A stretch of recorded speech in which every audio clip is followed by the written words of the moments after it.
May 1st, 2011, Abbottabad, Pakistan. This compound is large, but it's nothing fancy. Inside, you'll find dozens of chickens, some vegetable patches, a cow, and the world's most wanted man. Only a handful of people know that Osama bin Laden and 16 members of his family have been living here for the past 5 years. They've taken great care to be as self-sufficient and under the radar as possible. They're a tight-knit family, and every night they have intense debates about the future of al-Qaeda, especially lately. Like always, bin Laden goes to bed with one of his 4 wives. Tonight, it's the youngest, Amal. They're fast asleep, cuddling their 3-year-old son, when they're startled around 1 a.m. Is that a storm? Amal reaches to switch on a lamp, but bin Laden stops her. He knows this sound. It's not a storm, it's helicopters. Bin Laden panics. The Americans are here. They found him. He's forgotten to load his AK. This won't end well for him. And another realization sets in. They are going to find his hard drives. 3 terabytes of al-Qaeda's secrets. Nothing could be worse. He'd rather be captured and killed than to have this data exposed.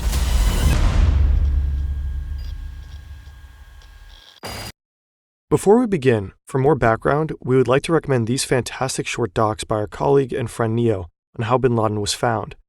Also, this video is largely based on the book The Bin Laden Papers by Nellie Lahoud. Links are in the description. Now, let's dive into the incredible story behind these hard drives. Good evening.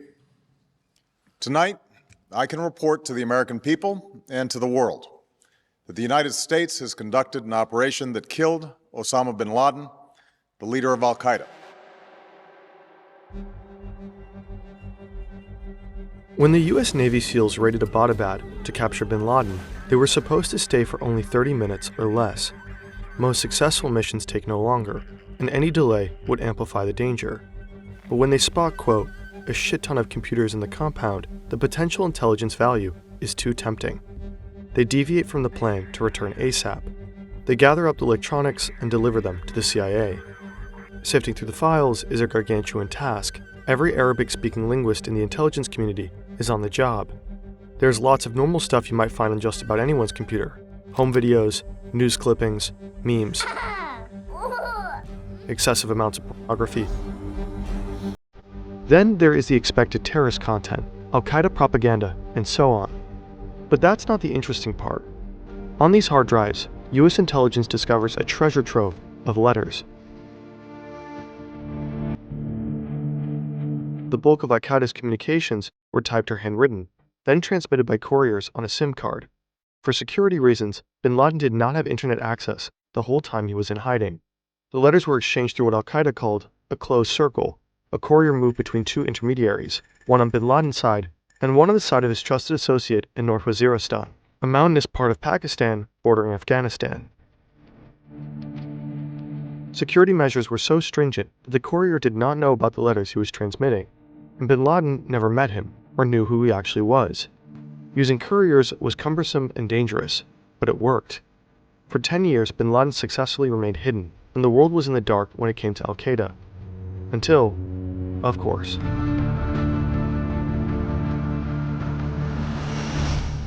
We rely heavily on high-powered computers to produce these videos, but sometimes we might just want to work in a cafe or abroad or on the beach even. We can't take our giant desktops with us, but there is another, much cleaner solution.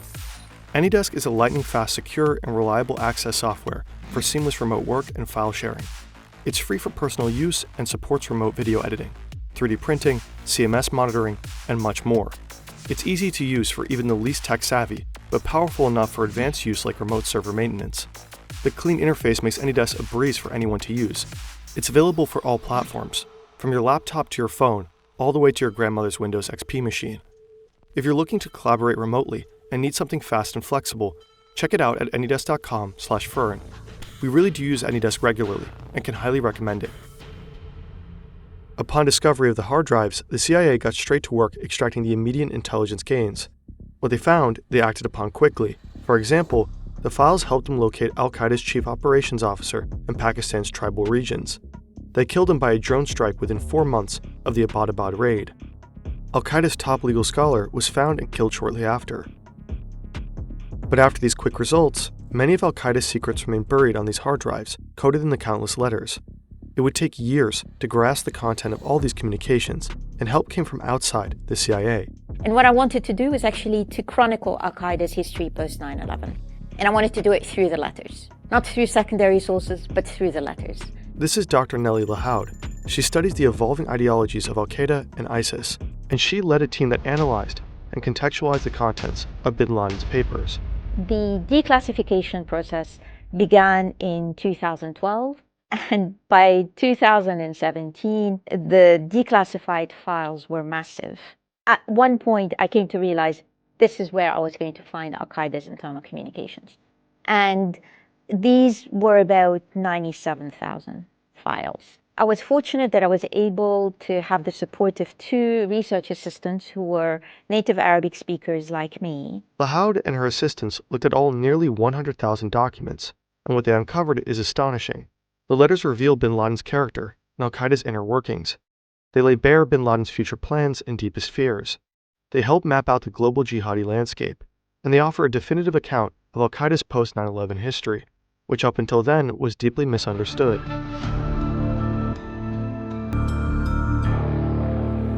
Tora Bora, which means black dust in Pashto, is a remote and barren part of eastern Afghanistan. Bin Laden loves this region and knows it well.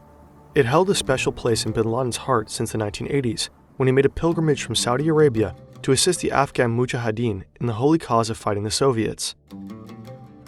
He helped fund the construction of cave complexes in the region and recruited fighters who contributed to the broader resistance movement. The Soviets eventually withdrew, and bin Laden believed his contributions to be decisive. The victorious Afghan jihad inspired the formation of Al-Qaeda, which means the base of an Islamist legion that could wage jihad anywhere. At that time, bin Laden and the Americans were on the same side, both in Tora Bora, supporting the Afghan Mujahideen in resisting a Soviet invasion. Now 14 years later, bin Laden is cowering from them, fleeing into the same mountains that he once used as a stronghold. But the CIA are on his tracks. On December 3, 2001, the situation turns grim for Al-Qaeda. The Americans start bombing relentlessly. Al-Qaeda members are hiding in caves at 9,000 feet, shivering in 10 degrees below freezing. They have no access to drinking water because it's frozen. The bombs keep raining destruction. Against all odds, bin Laden escapes the US troops, but he's not feeling celebratory. He knows that at any moment he can be killed, so he hastily draws up his will. And in his will, bin Laden writes to his children, "Forgive me, because I have given you only a little of my time since I answered the jihad call. I have chosen a road fraught with dangers, and for this sake suffered from hardships, embitterment, betrayal, and treachery. I advise you not to work with Al-Qaeda." It's a low moment for bin Laden, and it's not just because death is around the corner. It's also because he made a horrible mistake, and now he knows it. What the letters reveal is that Al-Qaeda had not anticipated that the United States would launch a war in response to 9/11. At most, they thought that the United States would respond with limited airstrikes. Al-Qaeda was completely unprepared. They didn't even have a plan A. Bin Laden made a huge miscalculation. He believed the United States was fundamentally weak, a paper tiger with no real bite. Not all jihadis suffered from this delusion. In a council shortly before 9/11, high-level jihadis and Muslim religious authorities warned bin Laden that the Americans would attack the whole Middle East if he launched an attack on US soil. But he waved off their concerns confidently. He was certain that the United States didn't have the resources for a counterattack. Bin Laden's stated purpose of 9/11 was to serve as a decisive blow to force the United States to withdraw its military forces from Muslim-majority countries. Well, quite the opposite happened.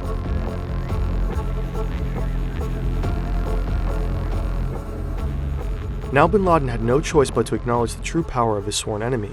Several key Al-Qaeda members are already dead, captured or displaced into unfriendly countries. The Taliban, who has been aiding Al-Qaeda, has fallen rapidly, but it would take bin Laden years to publicly admit his mistake. For their part, the United States also misunderstood the power of their enemy, but in their case, the opposite was true. They believed Al-Qaeda was far more powerful than it actually was.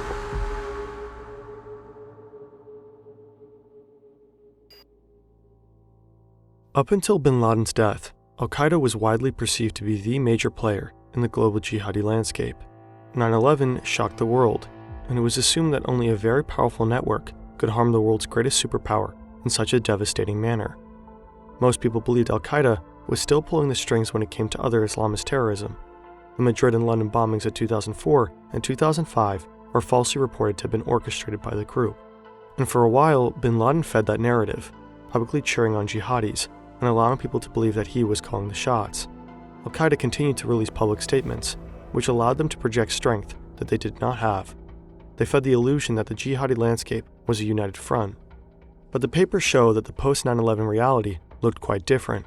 So when bin Laden disappeared from the scene, we learned that he stopped communicating with his associates for about 3 years. Now, he was watching the news, he was releasing public statements, but he had no knowledge about what was happening in the world of al-Qaeda itself because he was hiding. So between 2004 all the way to 2011, all the letters make it absolutely clear that al-Qaeda did not have the resources and did not have the personnel to mount international terrorism. Quote-unquote successful jihadis capable of international terrorism were in almost all cases operating independently of al-Qaeda. From the outside, the movement appeared to be united under al-Qaeda, but in reality, the network was riddled with internal divisions. Al-Qaeda was at constant odds with affiliate groups because of differing strategies, power struggles, and serious trust issues. Later letters show that much of al-Qaeda's post-9/11 focus was on managing these tensions. In highly bureaucratic al-Qaeda memos, you can tell that bin Laden's educational background is in business administration and not religious scripture. He's a hands-on boss with a tendency to micromanage, running al-Qaeda like a failing company. He's preoccupied with the competition, with rebranding, with PR scandals, and with potential mergers. He's anxiously trying and failing to control the affiliate groups. He's afraid different strategies are tarnishing the al-Qaeda brand. These groups ended up focusing their attention locally, and in the process, they mounted many indiscriminate attacks that saw many Muslim casualties, and this upset bin Laden deeply. Many, if not probably all these attacks, were not authorized by bin Laden or the top leadership of al-Qaeda. We find bin Laden and his associates remarkably calling for less terrorism rather than more terrorism out of these groups. But this isn't to kind of paint them as being, peaceful makers. They wanted the attacks of all these groups to be targeting the United States. The United States' counterterrorism efforts didn't reflect any of this complexity. The Americans believed that al-Qaeda was growing stronger by the day. They were fixated on al-Qaeda as the main threat, pouring a huge amount of resources into finding bin Laden. And just after the 9/11 attacks, the Bush administration passed the authorization for the use of military force.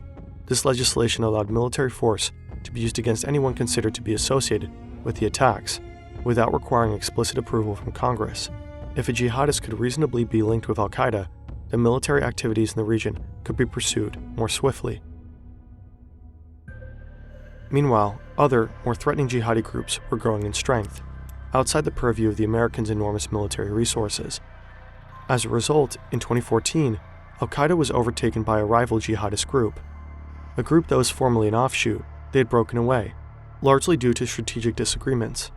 Bin Laden tried and failed to keep that group under control, but after a point, they simply stopped responding to his letters.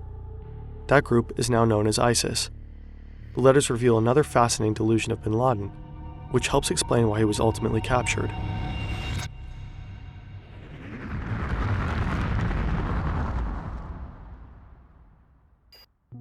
For nearly a decade, bin Laden has been on the run from the US. His entire life and the lives of his family members are focused on evading capture.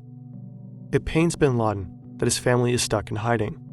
The papers show that he's a caring family man who is intensely worried about the safety and well-being of his loved ones. He might be a mass murderer, but he reads his grandkids' stories every night. It's a tough life in isolation, but his careful security measures have kept him safe. At one point in 2010, bin Laden receives a letter that one of his couriers might have been captured. This would compromise everything. But instead of really starting to pack his bag, he chose to stay where he did. Why? Bin Laden had a soft spot for his family. At that time, his wife who was detained in Iran, as well as his son, were released, and they wanted to join him.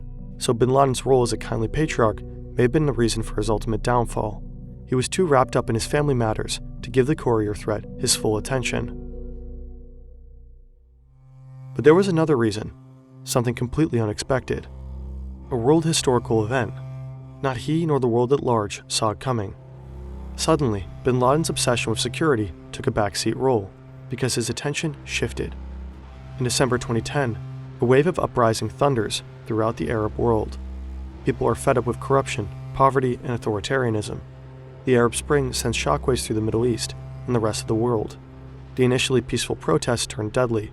Governments are overthrown. Civil wars erupt.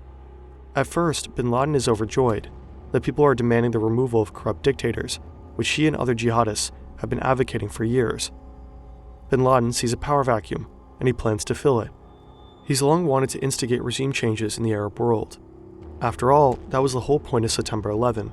The United States was backing authoritarian regimes in Muslim-majority countries like Egypt and Saudi Arabia. The attack was meant to force them to retreat from the region. Then their puppet regimes in the Arab world would fall, and al-Qaeda could swoop in and install Taliban-style utopias. And now the people are overthrowing these regimes themselves. What could be better? Bin Laden and his family are excitedly preparing their response. We know this from a handwritten family journal found during the Abbottabad raid. The journal recorded the conversations of bin Laden's family, leading up to the night before his death. Every day, they're having intense debates about how al-Qaeda should navigate this new reality. There's just one problem. Al-Qaeda isn't exactly at the forefront of the protesters' demands. It seems that many people want democracy, and not a caliphate. And the situation keeps changing rapidly, so strategizing is tricky. In his last few days, bin Laden relies a lot upon his two millennial daughters to formulate a stance. Maryam and Sumaya are 19 and 21 at the time. The journal reveals them to be sharp, passionate, and willing to challenge their father. They ask him the hard questions, like, is it possible that some among the new generation will believe that political change can occur without jihad? After all, the West intervened in support of overthrowing the Libyan dictator and seems generally in favor of the uprisings. Bin Laden is stumped. At points he is almost hopeless in his confusion, one day saying, "We cannot do anything except intensify our prayers." But his daughters push him to make a statement. The political moment is too important to waste. So the role of his daughters was remarkable, and we find in the letters by various family members that Maryam and Sumaya, to quote one letter, worked very closely with their father, and their writings were broadcast on TV, meaning that it was their work, their writings, that bin Laden had delivered in his public statement over the years. So clearly they were doing the heavy lifting at home. They were all on the same page in terms of their loyalty to jihad, their loyalty to, their commitment rather, to the cause for which bin Laden had spent his life doing. It was a family affair. At the end of bin Laden's life, the papers reveal a man who is fearful, paranoid, and incapable of materializing most of his plans, large and small. He never achieves another large-scale attack on the United States.